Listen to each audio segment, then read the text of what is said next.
Dans cette vidéo, je vais vous montrer comment déclarer son revenu sur le bon coin. Alors, si vous trouvez cette vidéo utile, n'hésitez pas de liker et de vous abonner à la chaîne.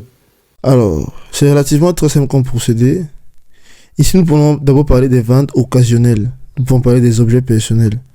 Si vous vendez des objets et que vous avez déjà pour votre usage personnel, des objets que vous avez déjà pour votre usage personnel, vous n'avez généralement pas d'impôt à payer, même si vous avez vendu plusieurs choses. Cette règle s'applique quand il s'agit de vente occasionnelle, pas d'une activité commerciale.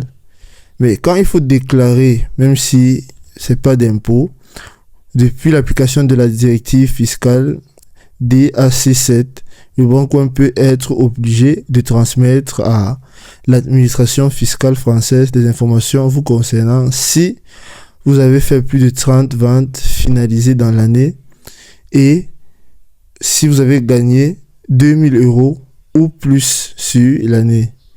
Si ces seuils sont atteints, le Bon Coin vous enverra normalement un message ou alors un email avant fin janvier avec un récapitulatif des sommes perçues. Donc lorsque nous parlons de fin janvier, ça dépend du mois. Si vous êtes en février, bien sûr, ça sera avant fin février. Mais cela ne signifie pas forcément que vous devez payer des impôts.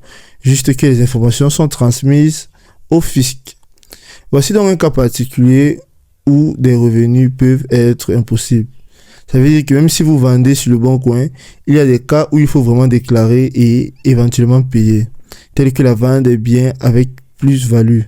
Si vous vendez un objet, par exemple des antiquités, bijoux et autres, et que le prix de vente est supérieur à 5000 € et que vous faites un plus-value, c'est-à-dire vous vendez à un prix plus élevé que ce que vous avez payé, alors cette plus-value peut être imposable. C'est-à-dire que la déclaration à faire dans votre déclaration des revenus.